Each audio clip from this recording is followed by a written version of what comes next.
Hey there, everybody. Pete Pardo here from Sea of Tranquility. Welcome to another episode of Ranking the Albums. Today in the co-captain's chair from the West Coast, and I'm on the East Coast, Rand Kelly. What's going on, my friend? How are you today?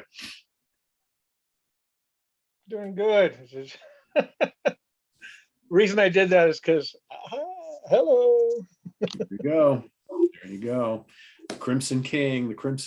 But today we are talking about a ranking that we've been planning to do for quite a while. And one of the tough things about doing ranking shows of bands that are still currently active is because sometimes there are bands that are currently active, and I mean active, and they put out new albums like every year, every other year. So we've long been talking about doing a Glass Hammer show on the channel here, but Steve Babb and Fred Schendel, those guys are very busy and they constantly crank out more albums all the time. They've got 19 in total. Rand and I decided we weren't going to do the entire catalog because you blink and they'll have number 20 will probably be out before we know it. So we said, you know what, for now, we're going to do our favorite 10 out of the entire catalog. Little did we know that that also proved to be almost problematic because, as Rand and I were just talking before we started taping, literally almost every one of these albums in this catalog are like 4.5, 5 out of 5-star albums. They're all excellent in their own way. So I think, Rand, when you say trying to pick a favorite out of all highlights is like, it's ridiculous. So I have gone over my list like 10 times. I have made multiple changes. Right now, I'm looking at the ones that didn't make the cut, and I feel terrible because they're great too. But you got to draw the line somewhere, right? So we've each gone through, and Rand was saying, I guarantee you, we both have completely different top 10s. And you know what? I think he's absolutely right. So I'm curious to see what his looks like, and he's probably feeling the same. So with all that being said, just a little bit of information. So this band has been around since the mid-90s. They're from Chattanooga, Tennessee.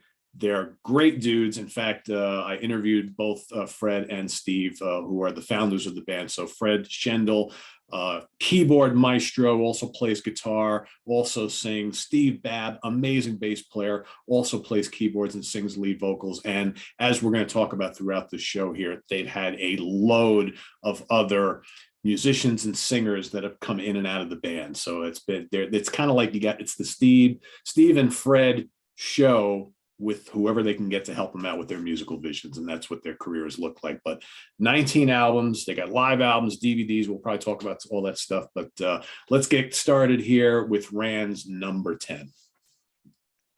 Yeah, this was, wow. Torture, right? Torture. I ended up kind of going with what I'm most familiar with to what I'm not most familiar with, which was where I'm going to start. But this is kind of like the Wobbler where we shuffled them. Yeah. So I'm going to start with The Breaking of the World. And this came out, I guess, do we give the dates? This came out, I don't know when this came out. But anyways, this is an amazing album. I'm going to say that about everything, of course. The first song 2015, Rand. 2015. Okay, thanks. The Mythiopia, but Third Floor just blew my freaking mind. I mean, what a song. So good. I like the fact that there's a song called North Wind because when I was in Eureka, I had a band called North Wind. So I was like, oh, that's cool.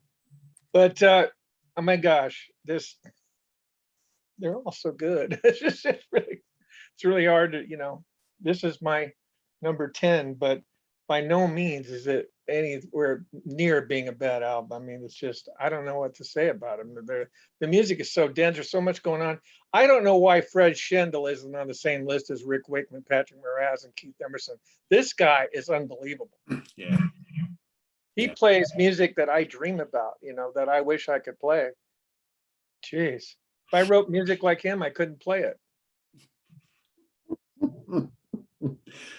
Well, I'm glad you picked that one because that was originally my number 10. And then I looked at another one and I'm like, oh, how can I leave out the Inconsolable Secret? So I had that one as my number 10 originally. And literally, I just made this change right before we started taping. So The Inconsolable Secret is from 2005. This is a big, epic 2-disc set. It's got the really cool Roger Dean artwork here, right? Which is pretty neat. There's the band at the time. 2 CD concept set. You got Walter Moore and Susie Bogdanovich on sharing lead vocals. Remember those names, folks, because we're going to be bringing them up a lot on today's show, as well as some other folks. This is a really, you mentioned Fred Schendel before, amazing keyboard player, and he plays every like analog keyboard you'd ever want to hear. So you got Mellotrons and Moogs and Hammonds, and you got pianos and all sorts of stuff, and they're all on this album. This album is really, really keyboard driven. There are some strings on the album. There is a little bits of guitar here, but I find this album much more big and bombastic with the keyboards. The Night of the North, absolutely majestic. A Maker of Crowns, Long and Long Ago. Having Caught a Glimpse, all really long epic tracks that really work. It's not boring at all. And then even some of the shorter pieces, because there's a lot of material on this album. The Lady Waits and The High Place are all really engaging and fun. Excellent CD. And this came, like I said, this came out in 2005. So it's one of their, older ones, or maybe the mid part of the catalog, but really, really good. And that made my last entrant into this list at the last minute, because I literally had the pile of all the ones that made the top 10. Then I was looking through the other pile and I'm like, oh, wait a second, I can't leave this one out. So, but I'm glad you mentioned the other one, this one here, because that also deserves to be on one of these lists. So back to you for number 9. Well, The Inconsolable Secret, that's where I started. Okay, gotcha. Okay. Found out about it on Progressive Ears, Sean's little website there. Yep. Huge website, actually. Sean Tonar is who I'm talking about. Yeah, progressiveears.com, folks. And if you're into prog and you don't know about that site, you're missing out, because there's just a plethora of information there. But anyways, yeah, I didn't know anything about Glasshammer. Somebody said, oh, The Inconsolable Secret just came out. And I just found out like a month ago, and it was on the Glasshammer website, that there's another release of that album with 3 discs with John Davison singing those songs. And I'm still trying to decide whether I want to get it, because it's really expensive. Yeah, that came out, I think, in 2013. So yeah, I saw it. Kind of strange that they decided to do that, but I haven't heard it. So I saw it for $75. Well, the reason they did it is because he had just joined the band, and that he did those demos before he did, the other ones that he did with them. But when I first heard his, well, I'll talk to him about him later, I guess. But anyways, The Inconsolable Secret, what a way to start. I mean, my God, it's just, I was just blown away. There's such a, like you said, such good stuff. Yep. Good album. Really good album. Good artwork. It's okay. Moving right along. Valkyrie. There you go. This album kicks ass. The fields wait a minute, let's see. Oh, The Fields We Know is such a great song. It just starts out, there's just they take no prisoners on. This album is so good. Tug of War is great. Tug of War, Fog of War, excuse me. Dead and Gone, You Catastrophe, which is a strange kind of name.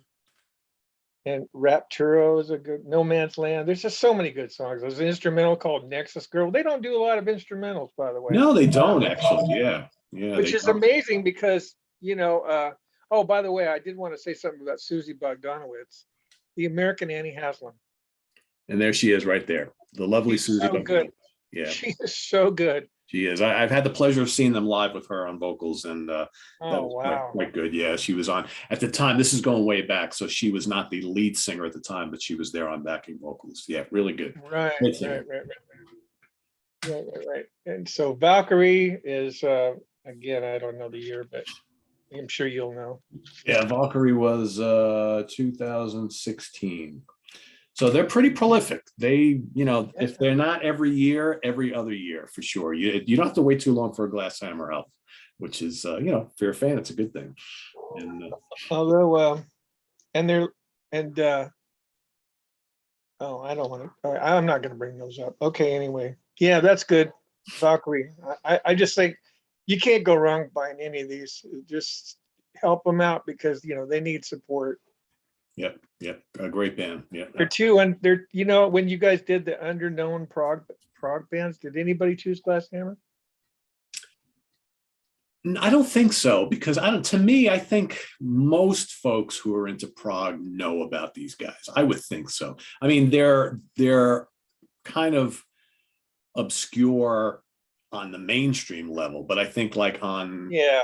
if you're into prog, you know who they are. I mean, if you don't, if you've been listening to prog for the last 25 years and you don't know who Glass Hammer is, you're not paying attention because Catch up.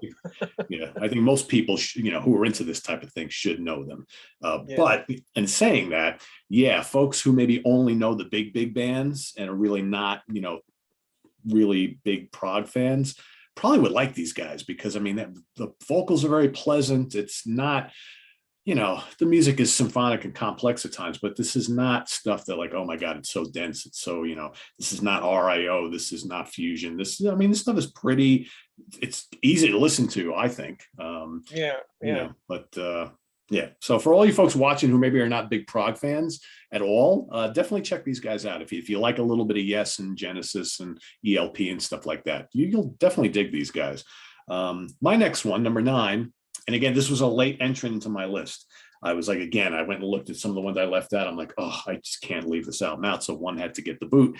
And my number 9 is going to be Perilous from 2012. Yoo-hoo. Yeah, and so this is John Davison on vocals, who many folks will know has been the lead singer for Yes for a number of years. He had already been accepted as the lead singer for Yes when this album came out. So, but he's still firmly in place on this album. This album, as you can kind of tell by the cover art, this is a little bit of a darker album. So this, again, kind of a concept album that goes into darker themes. Most of Glass Hammer's works are very uplifting and positive. This one a little more serious in tone, but it's no less amazing. You got mostly shorter tracks on here, which is a little bit different.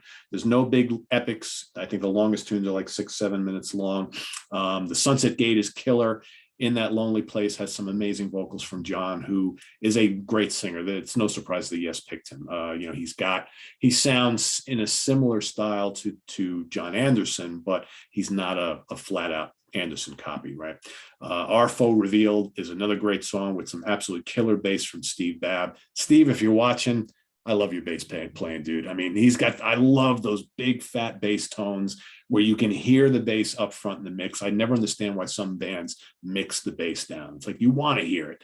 And Steve obviously grew up on the greats like, Geddy Lee and Chris Squire, and I love that big fat bass tone.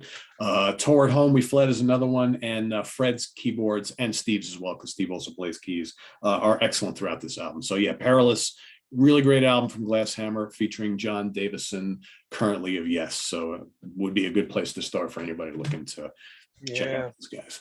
I would just say that for people who really miss Chris Squire, and who doesn't, and he's been gone since 2015, listen to Steve Babb. Yeah. That guy, he doesn't even play a Rickenbacker. He plays a Yamaha, but it sounds just like Squire. He's got the tone. Yeah. I mean, he's so good. Yeah, he is. I love lead bass tones. It's just, so good. He's the driving engine in this Glass Hammer. He is. He's just, he writes like most of the stuff, and just it's just so good, and he sings. He's just a great talent. He is. And nobody's ever heard of him. You could go to the bass guitar websites and stuff. Steve who?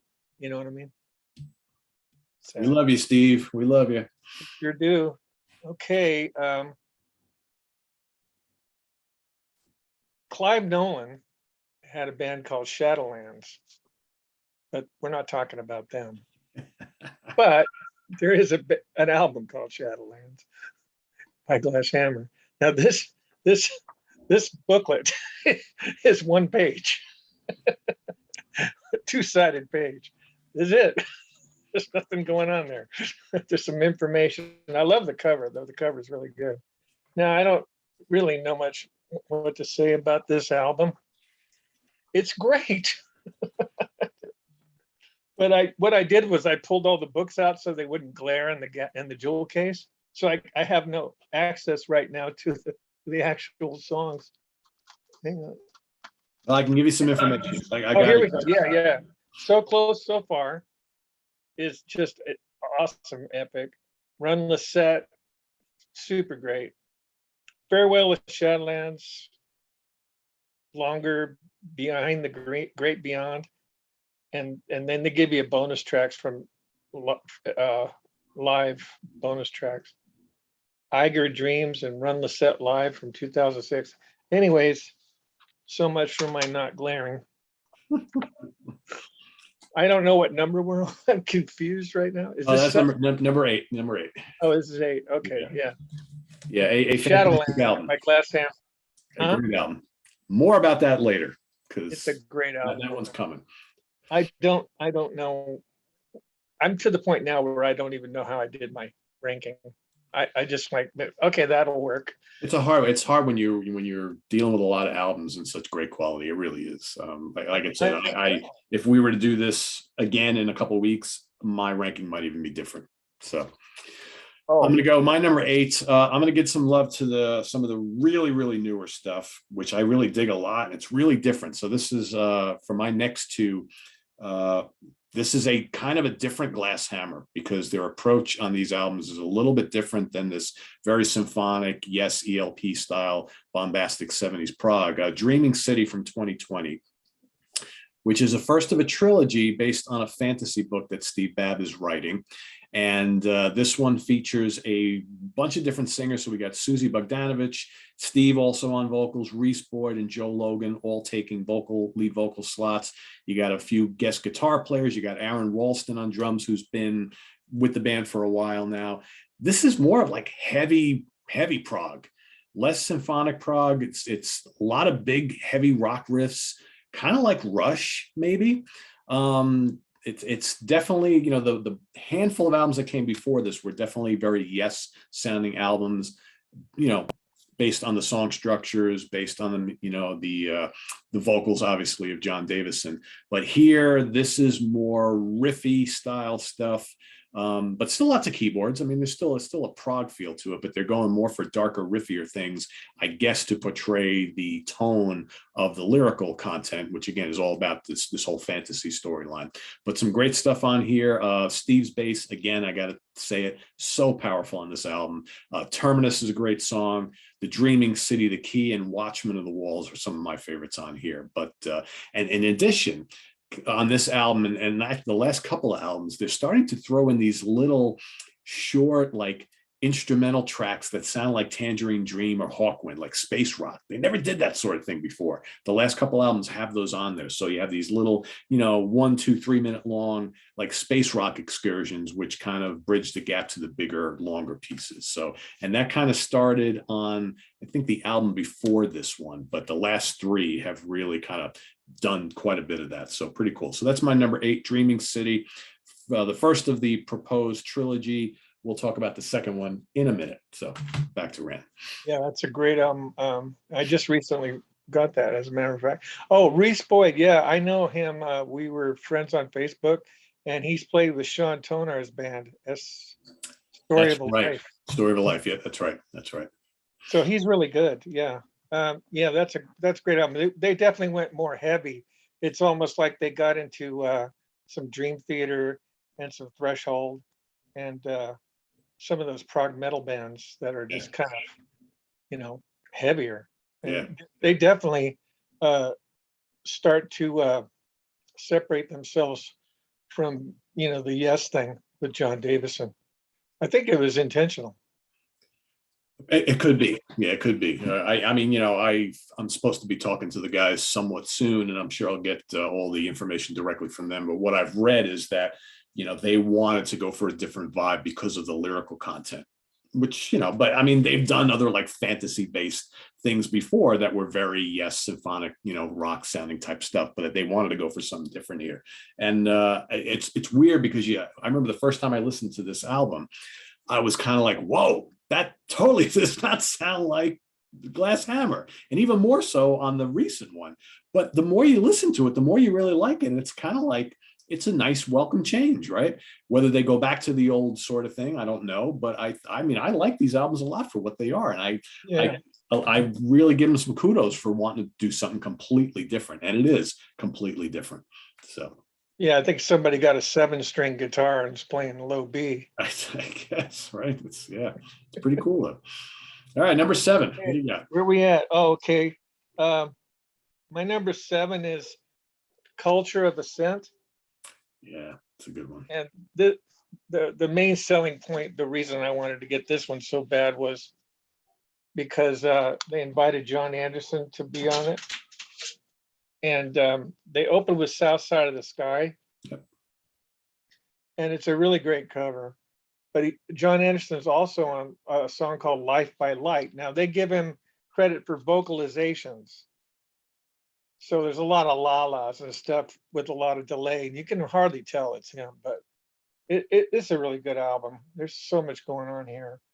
Sun Song, 9 minutes and 33 seconds is quite good. Ember Without Name is the big epic, 1633. Oh, I put this down. Okay, yeah, Culture of Ascent.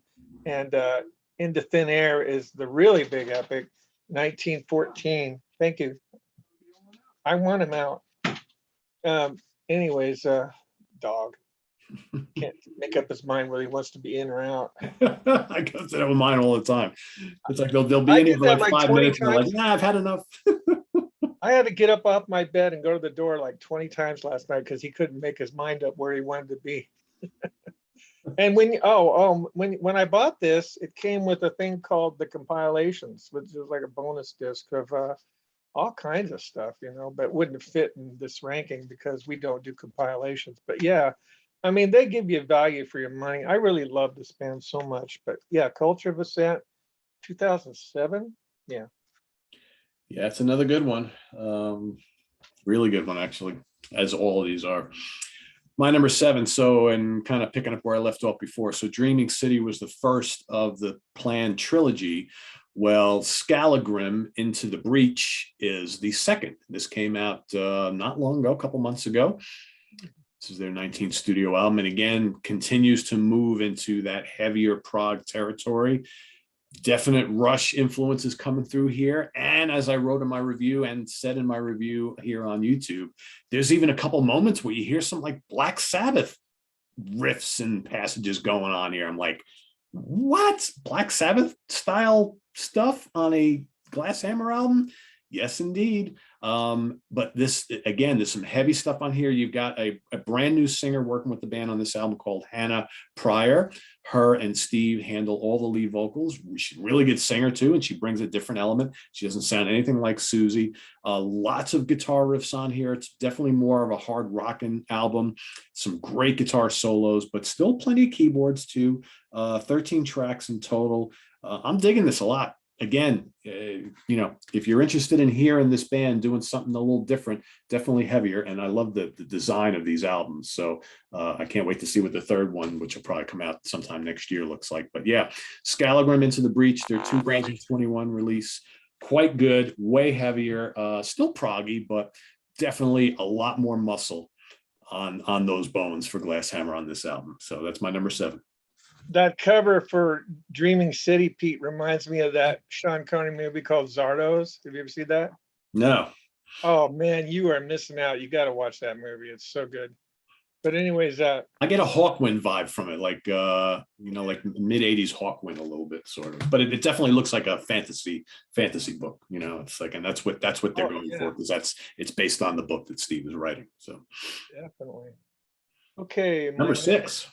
My next one I just got like last week, and I fell in love with it. It's so good. It's called On to Evermore: The Story of Ariana and the Sculptor. Way different kind of album for these guys. Yeah. Completely opposite of what you just showed. Yep. This album is their most pastoral, but absolutely gorgeous album. And it's kind of hard to find. I had to wait a long time to get this, but yeah, it's just so good. And Susie, I don't think Susie sings on this one. It's another girl. Yeah, that Michelle Young on that one. Hold on. No, her name is I don't know. I can't remember now. Let me see. I'll pull it out here in a second here. Let's see, what do we got? I know they had so many. Yeah, who is on this album? Yeah, it's some kind of concept album though about this. I can see that like she's an angel. She got wings. Just love this album. So that's got, all right, so Walter Moore sings lead vocals on that alongside Tracy Cloud on backing vocals, Christy Sink on backing vocals. Tatiana sings one song, I'm not sure who that is. Steve Babb and Fred Chenel. So it's basically everybody singing lead vocals on that one. Yeah, that's a really good one. Yeah, it's probably that Tatiana then if she's singing one of the songs. But I noticed how pretty her voice was, and I thought that's not Susie. And I love Walter Moore's vocals. I think he's a great Oh, singer. I remember when I first heard he wasn't singing with them anymore. I was like, oh. And when I saw them live, he was also singing with them up on stage. Really good singer, good stage presence. But yeah, you know, a lot of these singers have kind of come and gone. It's like I don't think they shut the door on any of them. And a lot of them, you know, you don't see them for 3, 4, 5 albums, and then whoop, there they are again. So yeah, yeah, that's and then they got Carl Groves from Salem Hill. Salem Hill, yeah, And I've never heard a note of Salem Hill. I don't know what Salem Hill are very good. They're very good. I've been missing out. I should probably get into that. Yeah, I think they only have well, I have 2 of their albums on CD. I don't know how many more they did. They kind of like dropped off the face of the earth after a while, but very kind of not that different than this, little Kansas, that sort of thing. Really good band, little Ekelin maybe, but he's a great singer. Carl's a great singer. Well, it seems like he hung around with these guys for 10 years. He did, yeah, he did. Yeah, he is a great singer. All right, my number 6, I'm going to go to 2018, Chronomenaut, which is kind of the sequel to 2000's Chronometry. Chronomenaut, Chronomenon, Chronomenon, For those of you who have no idea what I recognize that. I know you do. Yeah, we get that's us older guys remember that. Oldies. Stuff. Yes. So here we've got Susie Bogdanovich sharing lead vocals with Steve Babb on this one once again. So Susie kind of around this time had been the main singer in Glasshammer for a few years. You know, of course, you got Fred and Steve and Aaron Ralston on drums as well. This is an interesting album because it doesn't really sound like Chronometry, which it's the sequel of. There's like horns on this album. And there's like kind of like a jazz and jazz fusion element going on here, which is really kind of cool and really different. You got Matthew Parmenter from Discipline sings on one song, which is really cool. You got a whole bunch of guys on lead guitars guesting on here. And here is where I mentioned before how the band, there's a lot of songs on here because there's like a handful of shorter like instrumental pieces where the band's starting to do like these little space rock instrumentals like Tangerine Dream or Hawkwind. So this is kind of where it started, and that has kept up with the last couple albums. But really, really good. Twilight of the Gods is an amazing song. Roll for Initiative. There's so many great tracks on here, but it's all really, really pleasing. And I love Susie's vocals, and I think when she and Steve are singing together, it's magic. So Chronometry, 2018, that is my number 6. Yeah, it's like time traveling astronaut is what it means. Gotcha. Okay. Time traveler. Good stuff. But cool. If you want to hear Glasshammer doing some jazzy stuff and hearing some horns on a Glasshammer album, which again, surprising, they're taking some chances. That's a good one. Really good one. Here's we coming up to number 6? That was number 6. So we're on number 5. Okay. Number 5 is going to be the Marcel Marceau version of my presentation. Aha, here we go. Your turn. Nothing more you want to say? Well, I said everything about it. I know we did. Yeah. When you pulled it, I said everything I knew about it. I mean, it's great, you know. Yeah. But I don't have another thing to say about it. Okay. I'm probably going to buy that one with John Davison, but I think as I saw it for $75 on Discogs, I thought that's kind of high. Well, it would be interesting to hear what it sounds like, I think. I mean, the original album is perfectly fine to me. I mean, obviously it made both of our lists. So, but yeah, as a curiosity thing, it'd be kind of cool to hear. So my number 5, 2014, Ode to Echo. So this is the last album with John. Davison on the lead vocal, because at this point in time, he's already in Yes full time, and this was his last commitment to Glasshammer. But here he's joined by Carl Groves, who we just talked about from Salem Hill, also on vocals. Susie Bogdanovich, also on vocals here. Walter Moore, also on vocals here. This was Walter's first album, I think, with the band in quite a while. So you've got all these singers working here. You got Randy Jackson from Zebra is on the album. David Ragsdale from Kansas is on the album. You got Michelle Young is here on vocals. Michelle was in the band way, way back in the beginning. Robert Reed is also here on guest backing vocals. So to this this album, if you're familiar with the band, the few albums that preceded this were very Yes sounding albums, because you got, John is the singer. He sounds like John Anderson a little bit, and the music kind of took that a similar route. Here, it seems like they're trying to move away from it a little bit. This is a very pastoral and lush sounding album. Crowbone is a great song, great violin from Ragsdale. The Gray Hills is kind of bouncy and complex, kind of Gentle Giantish. Osmidius is a absolute feast of keyboard sounds from Fred Schendel. Again, I have to reiterate, Fred is a amazing, amazing keyboard player. And if you love hearing all those different, keyboards, all the classic stuff, these Glasshammer albums are just filled with Mellotron and Moog and Hammond and all that wonderful stuff. Great album, kind of a transition album, right? Because here they're moving away from John and, getting ready to move into the next phase of their career, but it's still absolutely amazing. And that is my number 5. Yeah, he only does 2 songs on that album. Yeah, yep. We have a match. There we go. Yeah, I mean, what can you say? This is, like you said, this is good. He does Crowbone and what's the other one? I think the Gray Hills. Also notable, this band never does covers. Porpoise Song by the Monkees is on here. Yeah, true. Written by Carole King and Jerry Goffin. And I love that tune. I remember hearing that, I think it was in the Head movie. Did you ever see the Monkees' Head? Okay. That's a great movie. It's very psychedelic. You got to check that out. It's awesome. Frank Zappa's in it. So is Jack Nicholson. Speaking of the Monkees, rest in peace to Michael Nesmith. Yep. That was surprising. But, at least it wasn't in something horrible, like a car crash or something like that. Right. You go in your sleep and it's a peaceful, natural cause kind of thing. You can't ask for more. That's the way to do it. Yeah. Yeah. We don't have control of that, but yeah. You said everything you could say about this. I don't know what I could say. It's just so good. I remember buying it and going, wow, they're just still good. They're still doing it. But yeah, this is Crowbone and the Gray Hills, sung by John Davison. And after that, he's gone. He doesn't come back. Yes, full time at that point. Yes, full time. Man, I love him, and yes, but we could talk about that maybe later. Yeah, he's a perfect fit. I mean, if you're not gonna have Mr. Anderson, Mr. Davison is a great fit, and he writes songs. He's got good stage presence, so yeah, it works. It works.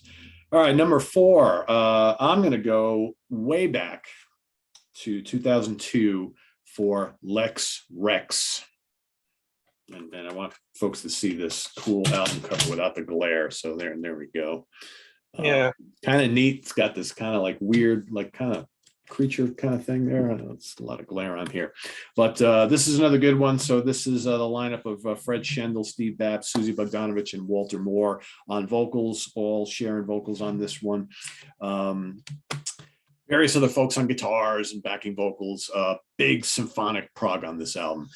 For a long time, this was actually my favorite Glasshammer album. So now it dips down to number 4, but it's still amazing. Tales of the Great Wars is great. Centurion is a fantastic song. A Cup of Trembling is a absolutely terrific classic sounding prog song. Heroes and Dragons, Further Up and Further In, all outstanding songs, great production. Like I said, this was my favorite for quite a while because I've been listening to these guys since they first came out. So I was lucky enough to, either be buying or sent these albums from the band as they came out all the way from the beginning. And like Rand mentioned, you just went and collected a bunch of the ones you didn't have, and it's hard to find some of these, the older ones nowadays. So if you're watching this show and you are interested in checking out some of these albums and getting a physical product, do so fairly soon, because as they go out of print, I don't know how often the band are going to be, reissuing them, but they're all well worth your time. Lex Rex from 2002 is my number 4. Yeah, there's more of them on YouTube. I mean, Spotify and Amazon and Tidal didn't have hardly anything. They have like a compilation, maybe like a greatest hits or something like that. And I also want to warn people that there's another Glass Hammer out there that's not prog. And I don't know how they got away with that, but you got to be careful where you go, because there is one album that they put out that doesn't look anything like what this band does. Yeah. And you can just tell by looking at them, they're not even the same people. Yeah. The best bet is to go to the Glass Hammer website first and check out and see what they got exactly there. Yeah, glasshammer.com and I would also recommend Greg Walker at Symphonic. He probably stocks as much of this that is still available, so that's probably really good. Yeah, he's been my go-to guy since 1992. Yeah, same here. I've met him 2 or 3 times in my life, and what a great guy. Greg's a great guy. Yeah, Greg Walker, Symphonic Music. Ken Golden over at the Laser's Edge, Steve Feigenbaum over at Cuneiform / Wayside Music. You can't go wrong with those 3 dudes stuck in prog. I mean, for anybody watching, you're looking to find great places to buy physical product, those are the 3 you should go to. So yeah, I like the fact that Ken Golden's on In the Prog Seat, the professor. I love that you call him that. He knows everything about everything.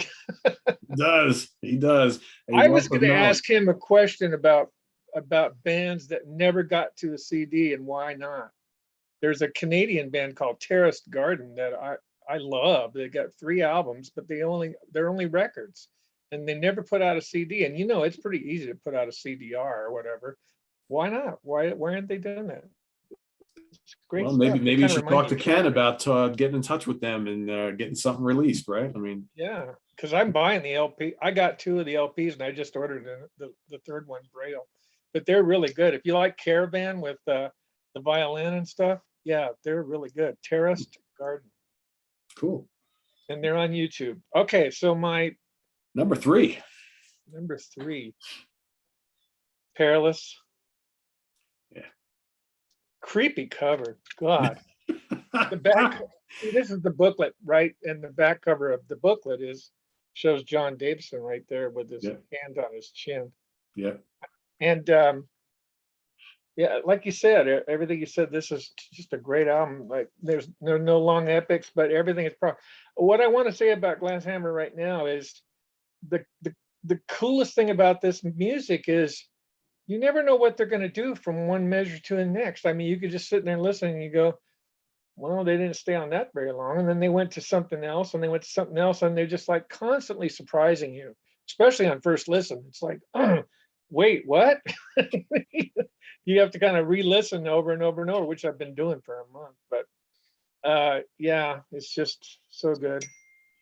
You know what's really cool about that album cover? If you that could have easily been released as a Alice Cooper album. You just put Alice Cooper in place of the dude on the cover there, and it would totally work as an Alice Cooper cover, right? Yeah. It's like, well, come on through the gate. We're waiting for you. Yeah, exactly. Perilous. Welcome to the cemetery gates, right? What a title, Perilous. But it's cool. It was a cool departure, I think, for the band, who were so used to every album being just really upbeat, and just, this was kind of cool to do something a little bit darker, because I personally don't mind darker music, and I thought that was kind of cool. So, and I thought what was cool that he had already joined Yes, and they let him sing on the whole album. It was like there doesn't seem to be any bad blood about it. I mean, they're probably disappointed, but you can see the direction they went when they went to Dreaming City and Scalagram. Doesn't seem to have affected him much. No, and I would think that they probably got a good rub from, people listening to Yes and seeing, okay, here's John Davison. Where did he come from before? And so, how many like Yes fans went and discovered Glass Hammer after John joined the band, right? So I would assume that Glass Hammer got some good rub from that. I would think, right? Yeah, that's true. That's really good. Yeah.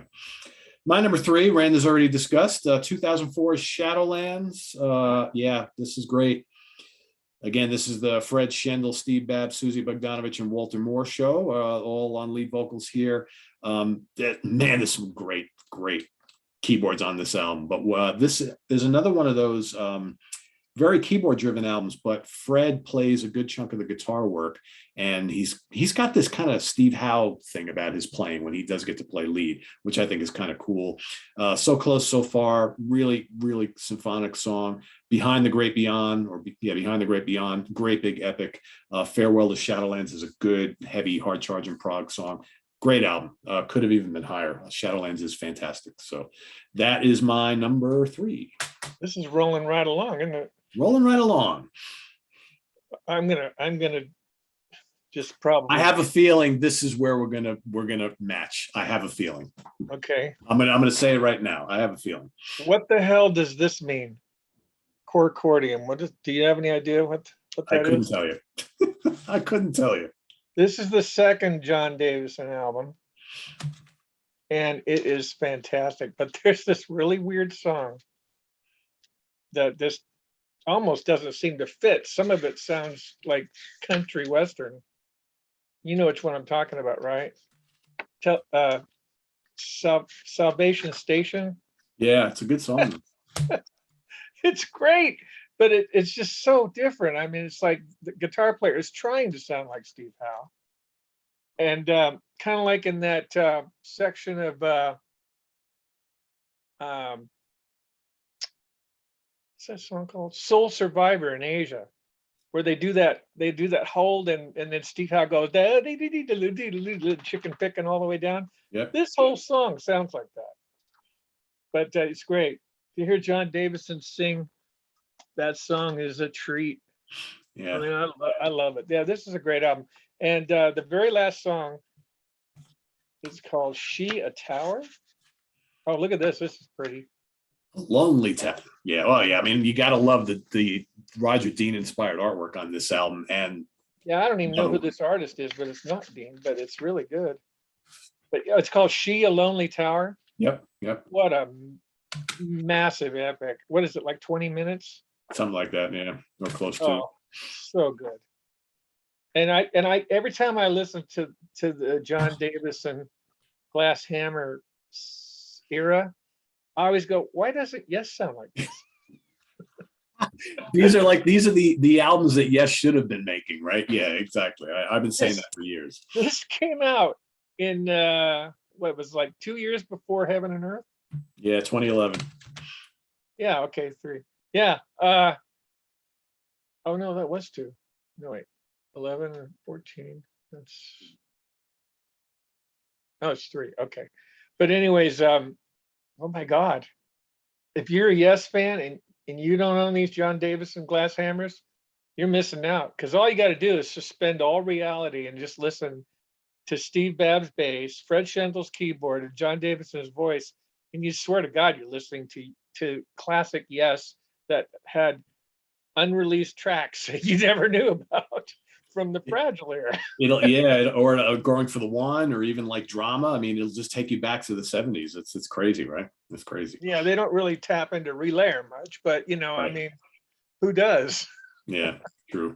Yeah, Corcordium. I guess it's Latin, but I like the back cover too. There's no words on it. I've always been a fan of albums that don't put anything on the cover. Pink Floyd started that. But yeah, this stuff's great. You can't go wrong. I don't know what else to say.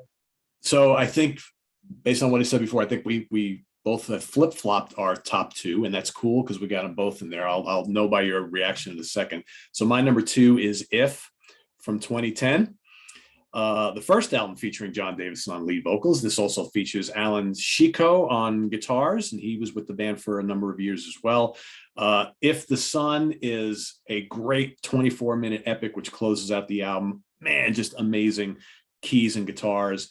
If the Stars, which is right before that, is 10 minutes long, and that's got loads of Mellotron and all sorts of other stuff, and great bass from Babb on that song and throughout this album. Beyond Within kicks it all off. Behold, The Zittle. I mean, every song on here is just epic sounding and Rand said it perfectly. These are like the albums that, yes, should have been making all along, but Glasshammer actually did. And along with, I mean, look at this artwork. I mean, this is like incredible stuff here. I mean, this Roger Dean inspired. It's not done by Roger. Who actually did this stuff? Photography by blah, blah, blah, blah, artwork, lyrics. Why does it not say? I don't know. Anyway, whoever did this artwork, you did a fantastic job. So If, Glasshammer If from 2010 is my number 2. And I have a feeling I know what your number 1 is going to be. There you go. If. I mean, yeah, I've been listening to this since 2010, and my God, I don't know how to explain it, but every song is just so good. This tune called "Behold the Ziddle."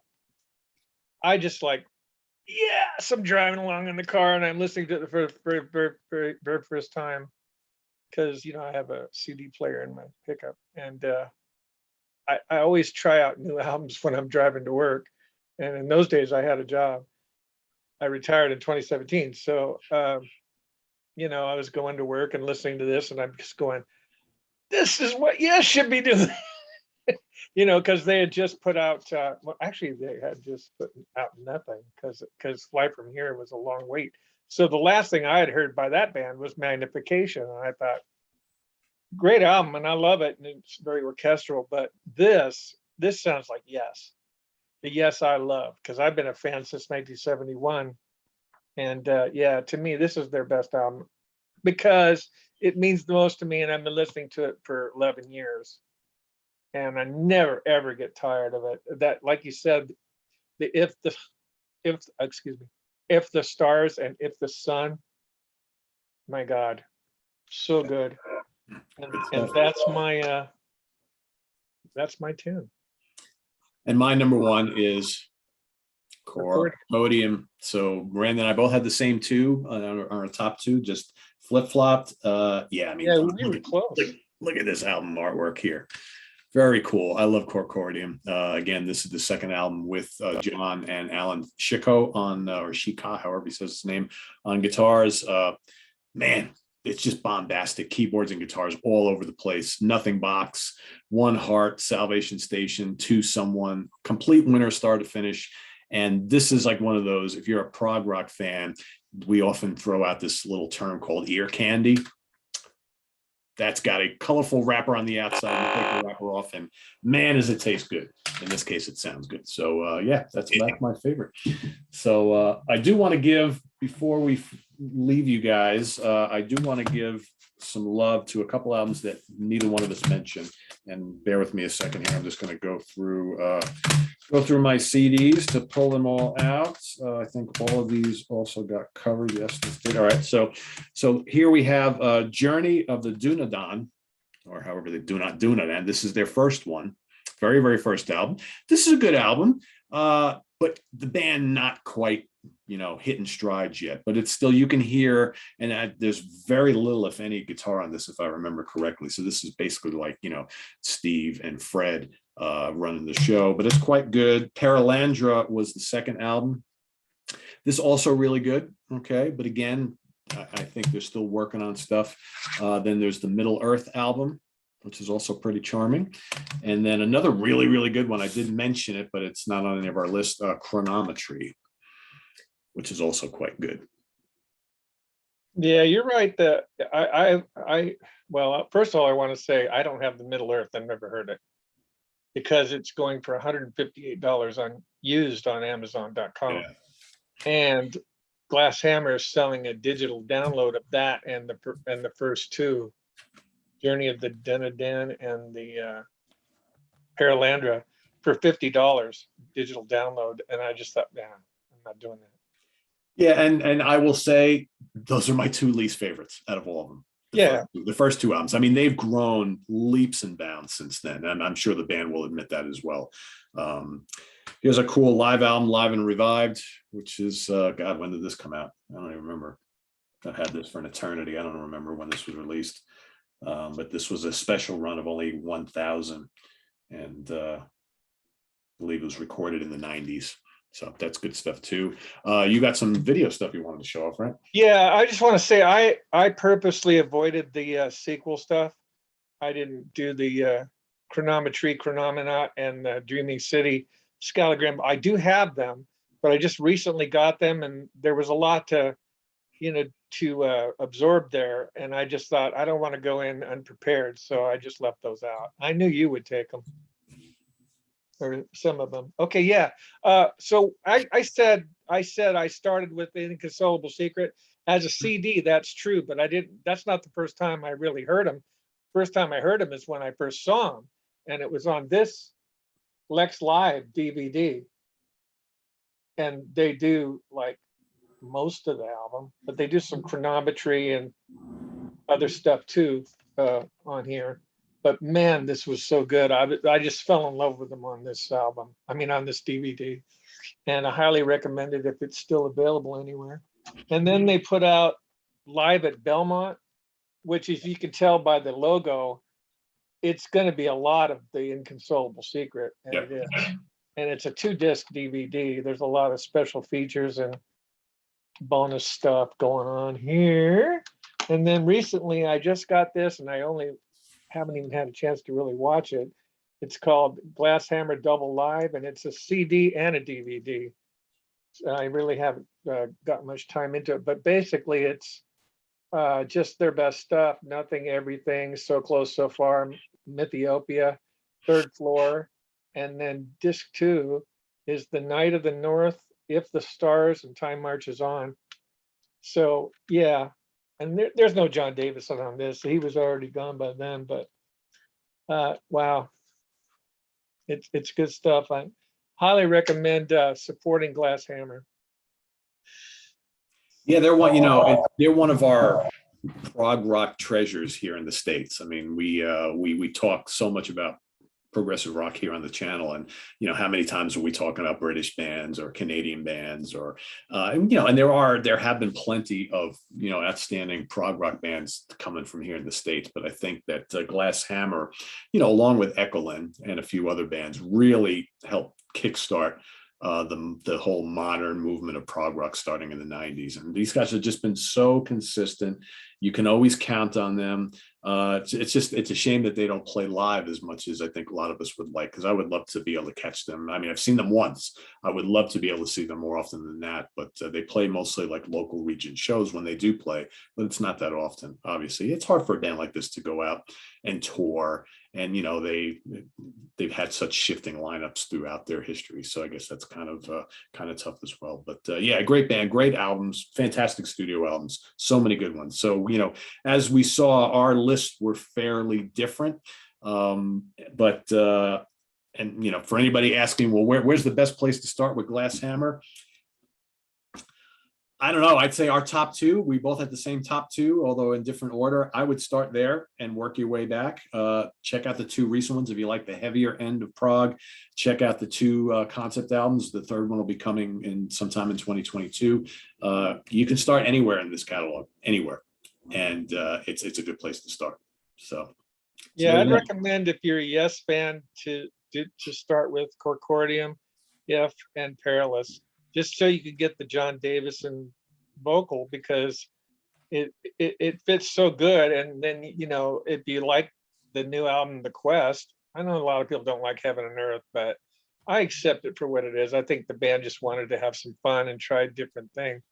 But I love The Quest, and I think it's a good album. But yeah, if you're watching this, if you're watching this and you're a Yes fan and really not familiar with Glasshammer, other than that John Davison came from there, I would highly recommend checking out this trio of albums. These are the first 3 with John solely as the lead vocalist. Really good. Like we said, he appears elsewhere, but this is all him with the band, and they're really good. But man, any of these are great. I mean, it's all fantastic stuff. No matter which way you turn here, it's high quality US prog with a healthy nod to the 70s. Yeah, I mean, I call that the Yesy trilogy. Yeah, it kind of is. Yeah, it kind of is. I'm sure the band knows that as well. So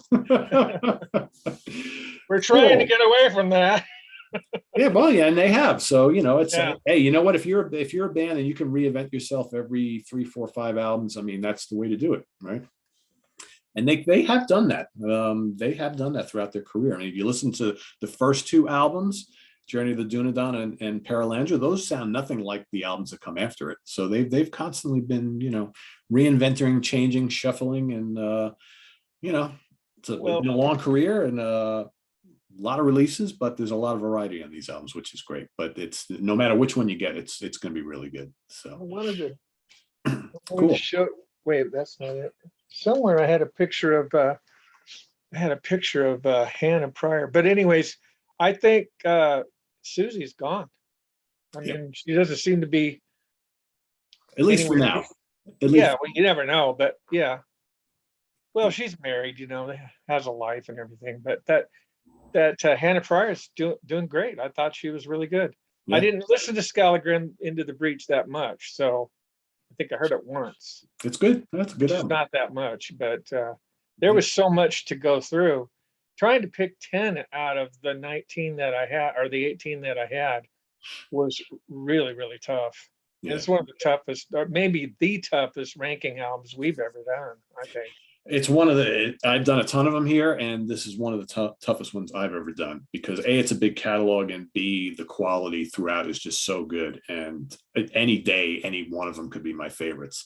Um, but and like I said, I even leading right up to taping time, I was still shuffling and changing. I'm like, how do I do this? I mean, right now I feel really bad that I left this out of my top 10 because it's great, but Culture of the Set, yeah. yeah, but you can't include them all, right? So it's like, Well, and they're very, where it would sit, this would yeah. probably be just outside my top 10, probably number 11, I guess. But and then on to Evermore, which you had pretty high, didn't make my list. That's a great album too. And 20 years ago, that would have been one of my top 5. So It's beautiful. I mean, but it also rocks. I mean, it had a lot of ups and downs, and I was going, my God, this is so good. Remember, I told you the other day, that's a beautiful album. yeah, yeah, But you had no idea I was going to choose it, yeah, But yeah, we don't. He never tells anybody what he's going to do. So yeah, exactly. Yeah, but we don't just so share you them. know, it's not planned. No, no. One of the prerequisites I have whenever I do these ranking shows with a guest and not just myself is a lot of times the guest wants to say, "Oh, I think I'm going to put this." I'm like, "No, I don't want to hear it. Nope, I don't want to hear it. I'd rather it all be a surprise, and we neither one of us know our list because that just makes it fun."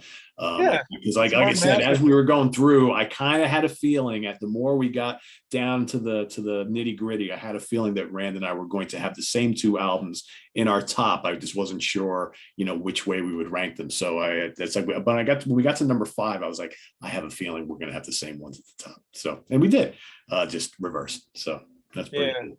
and I don't really have any honorable mentions because just the DVDs and stuff like that. The rest of the albums, I just need to dive back into because I just wasn't as familiar with them, which is why I chose my 10 the way I chose them, because I just went through what I've heard the most and Yep. then what I liked the most.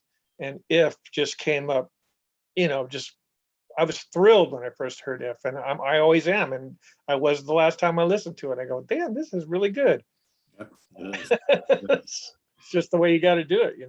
Yep. Yep. So there you have it, everybody. There's your ranking of Glass Hammer. Thanks for your patience in waiting for this one. I think it was well worth it because, a catalog like this needs to be revisited and, you have to dive back into it. It's like, because they've been around for a while. And like I said, a lot of really great albums. So, but again, as we stated earlier, ask us again in a couple of weeks, and this ranking might even be a little bit different. And that's kudos to Fred, Steve, and the crew for just pumping out some really, really great releases over the years. So if you are familiar with Glass Hammer and you're a fan, rank them in the order you like them down below, your top 5, your top 10. If you're not, well, go out, listen to some of these, and come back and let us know what you think. So Rand, any final thoughts for today before we let everybody go? Well, what I was going to do was quit, but I gave you my word I would do another one, and I won't give it away. But we're going to do it, okay? PM. Sounds good. You got me? Yep. Okay. Yep. Okay, good. So there you have it. I stole your thunder. That's all right. So stay tuned for more ranking shows coming up in the weeks ahead. And just want to remind everybody, tune in on the 20th. So that's a week from this coming Monday, December 20th, in the spot of the normal Hudson Valley Squares on Monday night. We will be having a all hands Sea of Tranquility holiday gathering. We're going to be wishing everybody, all of our wonderful viewers, a happy holidays. And I've asked everybody who's going to be attending on the Sea of Tranquility side to come prepared to talk about their favorite Sea of Tranquility moment of all time. That could be one that they've participated in or one that they've watched and they absolutely love. So it'll be a night of holiday cheer and storytelling. So that's something you can be looking forward to on the 20th, on December 20th. So stay tuned for that and a lot more here at the channel. Visit us on the web at www.seatranquility.org. We're on Facebook, we're on Twitter, of course, we're here on YouTube. We're All on the damn all the time. damn time, Rand. That's right. So for Rand Kelly, I am Pete Pardo. Thanks for watching. Go out and support Glasshammer, and we'll see you all real soon. Take care. Rock on, folks.